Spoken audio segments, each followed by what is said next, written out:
Hi, this is Stan. Welcome to the program.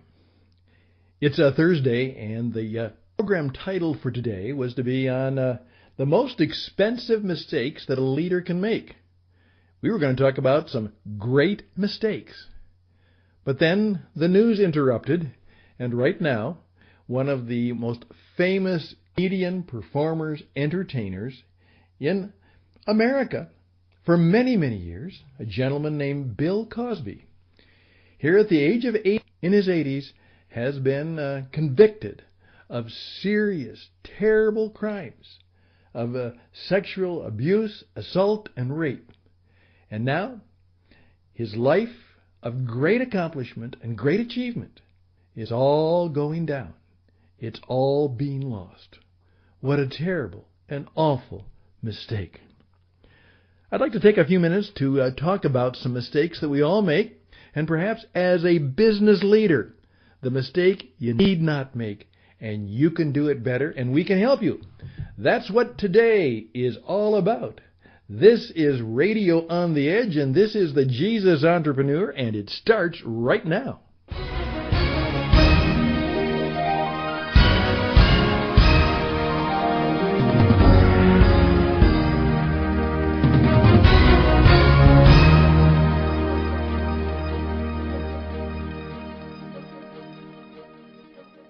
Yes, indeed, a part of our human condition.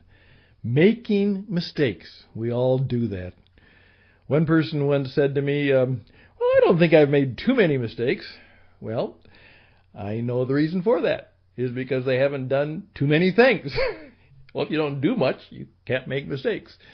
And that could be part of the smile that we put on about a person who thinks that they don't make too many mistakes. We all make a number of mistakes. And by the way, entrepreneurs usually make big mistakes, and they make a lot of mistakes. And that's why they're successful, because they make a lot of mistakes, and they keep trying. When most people give up, the entrepreneur presses up, pushes up. They get back up. And all of you have stories of doing that. We sometimes call that the Jonah factor, when you get thrown out, when you land up in the belly of the beast, when you all of a sudden find yourself face down in the sand, looking up, and you say, now what do I do? Do you get up and do the work you have to do? Well, today, the story continues, particularly here in the United States, but it's spreading throughout the world, where significant celebrity people, both in the entertainment industry, in the sports, in business and commerce, particularly in politics, the idea that these people have been bad. I mean, not made some mistakes. They were bad. They did some bad and terrible things, particularly in the area of how they treated other people, particularly how they treated women, in the sexual harassment and sexual abuse, which is now, it seems, almost endemic and epidemic in our world today. And that's why we as Christians have to make sure we are the salt and light, the preserver, the people who help to turn that darkness in our present culture and turn it around. Bill Cosby, I have admired him for years. As a performer, as an entertainer, I mean, he was the guy. He was funny, he was engaging, he was well educated, and of course he was extremely successful and extremely well known. And now we find out that here he is, and he has been convicted in his 80s of a life of doing some very, very bad things, and he could literally spend the rest of his long life, which will now be shortened because he may be in jail for the rest of it. You know, as my wife and I say when we hear these things, and you all say them too, what were they thinking? Did they think they could get away with that? What were they up to? Why would they be so silly? I mean, we can understand people being sinful and lustful and having bad thoughts and some bad ideas, but didn't being smart have something in them that they would say, I can't do that. Even if I know it's wrong, it just wouldn't be smart to do that. That could get me in trouble. That could ruin my career. That could be hurtful to me and my family. Didn't they think about that? As my wife said to me after the verdict about Bill Cosby came down, she shook her head and said, "Can you imagine how his wife feels?" His wife of all these years, can you just imagine how he feels? And I know that one of the things that would be most killing to me would be to know that I had in some major way disappointed and hurt my wife, Karen. And I've already done a number of things which I regret. Never hurt her, never hit her, but there are things that I wish I would have done better. But again, we ask the question, what were they thinking? And I'd love to hear from you. What do you think is behind some of this? And how can we begin to do it better? How can we make life work better? Well, as I said, that's just kind of an aside, the first 5 minutes here, because what I really was struck by, the Gallup organization, which is very much involved in polling and trying to figure out what's going on in the world. Now, that's important. As I oftentimes say, if you're an entrepreneur, you need a source for finding out what's going on.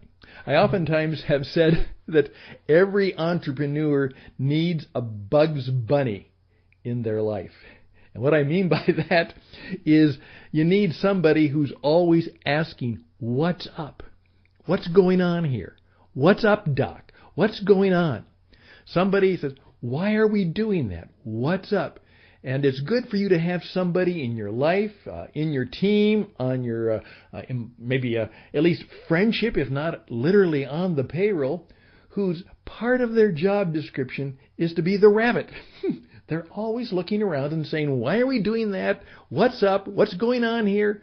How can we do it better? Now, they're not to be a sneak or a person who's griping and complaining all the time, but simply asking, what's going on here? And I would encourage you to think about that kind of role in your life and in your business. But here we're about trying to figure out, how do you avoid mistakes? How do you not make bad mistakes? And Gallup is trying to figure out what's going on here so that we'll make less mistakes. And they're starting to print out a number of very helpful things for people, particularly in business, based on their research and their polling, to say, this is what's going on, and we better make a change. And here's what Gallup has found out recently. Those performance, you've done them. You've had them done to you. Those performance reviews. Someone is called in. It's time for your performance review. And you go through that. It's kind of scary. Hopefully it'll go well, and hopefully you won't get fired, and hopefully you'll get a raise, and they'll say, way to go. Here's what they have discovered. This lifelong, it seems, but it's been around as long as most of our lives, performance review is not working. It's not very effective. It's not very helpful. And then why should we continue to do it? Because the results of it seem to be poor. And Gallup said the most expensive mistake leaders can make, and it is to continue to work with our employees and our colleagues, and in some cases our customers, the way we are doing. Well, what do you think of that so far? Hey, here's a question for you. What are some of the most expensive mistakes you've made? Just think about that. I went through that exercise. I've made some bad mistakes. Hopefully, I haven't made some fatal mistakes. Hopefully, my mistakes have not been terribly hurtful to others, though they've been hurtful to me. But I went through, and in the old game of golf, I would have liked to have had a do-over on that. In fact, I just recently had a wish for a do-over. Made a mistake. Didn't see it coming. Didn't know it was going to happen, but it did. It was a mistake. And now I can look back and I can see that perhaps if I'd have been a little more aware and a little more observant, I might have seen it coming. But again, you make a choice, you make a decision, and many times you make a mistake. Jesus chose Judas. Was that a mistake? Why do you think he chose him? It seems he probably knew what he was going to do. Why did he choose him? It would seem that that was a hiring mistake. That'd be fun to talk about. It'd be fun to ask Jesus that question. Hey, Jesus, tell us about Judas. That seemed to be a mistake. What was going on? I think I have an answer for you, and maybe I'll do a program on that someday. But simply, can I ask you right now, think about some of the mistakes you've made. By the way, did God's amazing grace help you to redeem some of those mistakes? One of my mentors has said, God delights in taking your bad mistakes and in making them something better than even a good choice would have been. God loves in turning mistakes into messages and missions of amazing grace. God delights in taking our mistakes, in turning them into messages and missions of delight. I'd like you to think about that. Hey, we just got a few more minutes to go. I'm going to tell you what that big mistake is that Gallup found out about performance reviews and what you can do about it. Hey, you are listening to Radio on the Edge. This is the Jesus Entrepreneur. I'm Stan Houston. We'll be right back.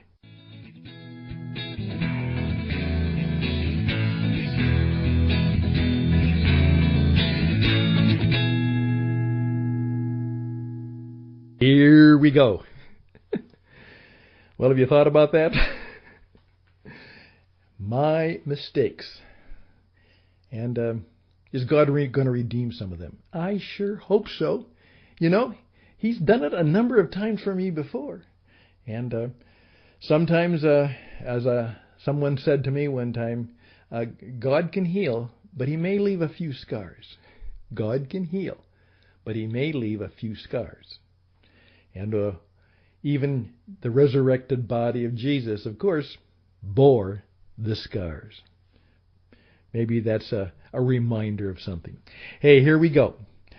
What they found in Gallup. And by the way, I would ask you to check this out. It is in the Gallup Business Journal. Just check that out. The Gallup Business Journal. And you can Google it or Bing it or whatever else you do to find it. The most expensive mistake leaders can make. The most expensive mistake leaders can make. Here's what it said. The story highlights. Current performance review processes often hurt organizations. Today's top talent does not want a boss. They want a coach. Managers should establish expectations, coach, and create accountability. Now, they got the last word wrong, and I'll talk about that some other time. But let me say that again. Your current performance review will probably hurt your organization. Top talent does not want a boss, they want a coach. Managers should establish expectations and coach and create accountability. Let me tell you a little bit of something that might be helpful to you. It was kind of a fun thing that I asked people to do when I was doing a lot more coaching. I would say, here's the problem. Oftentimes, you don't know what your boss really wants. So how can you do that? I mean, it may not be clear to you. The job description seldom, if ever, is complete. Or it's so much of everything, you don't know what is important. And kind of in a fun way, I encourage people in this way to go to their boss and say, why are you paying me? Like someone said, the boss might turn to you and say, I've wondered that myself. Okay, but here's the point. I would love to say, the reason I'm asking this, my friend, is, I'm not cheap. I cost you. I cost you money. And it would really help me if I knew really what it is you value, what you want the most from me. How can I be the best employee around? How can I be the person who really helps you the most? What would you love for me to be, to do, to accomplish, achieve? I've got lots of things that are in my, portfolio, but what really is the primary thing you'd like me to achieve that will give you the greatest profitability for your business and the less hassle and less problems in your business? Why are you paying me? It's a good question for you to ask, and it's a good question for your boss to have asked of him or her, and then you sit down and say, in the next 6 months, what should I be doing to achieve the things you want to have done in the next 6 months? What would that be? And can you help me? Can you help me, coach me? Because you're the leader. Can you coach me on how we can do that? Now, one of the things I teach as a business performance coach is what I call to be the leadership coach. Stop being a boss and start learning the art of coaching. You see, most people have learned the art of managing and bossing, and coaching is a whole different skill. And you have to learn how to be a business performance coach. And we have some teaching and coaching on that. And if you'd like to be a leadership coach, a business coach, if you'd like to know how to do that in your company, in your organization, we can help you. That's what we're here to do, particularly for you Christian entrepreneurs. You can reach me.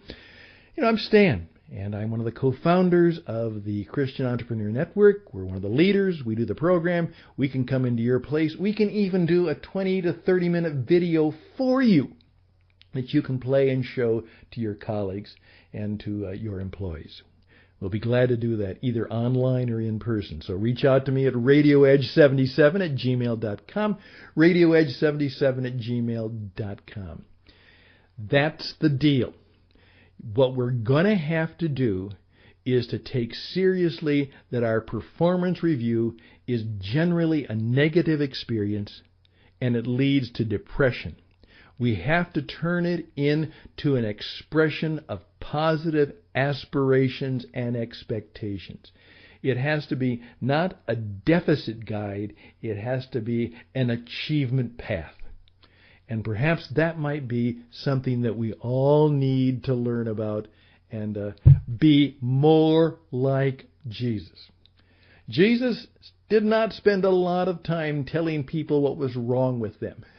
He told the religious Pharisees and the religious hotshots and the political big shots what was wrong with them, but the people who cared, the people he was ministering to, he was teaching them what they could be and what the kingdom of God could be for them and how life could make them fully alive, that they could have joy that they never thought possible. They could have what is really real and what is really true and what will please God and give life to themselves. Be fully alive. That's the goal. And anything that you do that doesn't help us get that way might be a big mistake, a little mistake, but it will be an expensive mistake. I'm Stan Houston. Just some closing thoughts, and we'll be right back.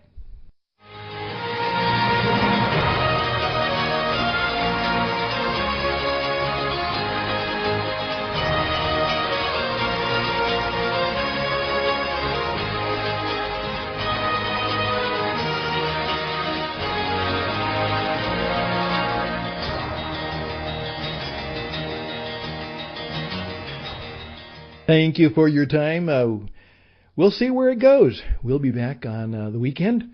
But right now, I don't even know what it's going to be about because the world hasn't gotten there yet. By that time, something I hope the Holy Spirit will bring to me, and you can ask a question of me. Once again, I'd love to hear your questions. RadioEdge77@gmail.com. RadioEdge77@gmail.com. We all make mistakes, but let's try not to make any more of the most expensive mistake leaders can make. And you can also email me, and I can give you the link to that very fine article by the Gallup organization. They're doing some great work these days. Really appreciate them. I know somebody in the organization, and I'll have to thank them and remind them of their good work. A great performance review for them. All the best and blessings to you, and even for people like Bill Cosby, who is going through one of the worst days of his entire life. We'll pray for him and for his family, and that eventually his soul will be well, as I wish it'll be well for all of us. All the best and blessings. Take care. Bye for now.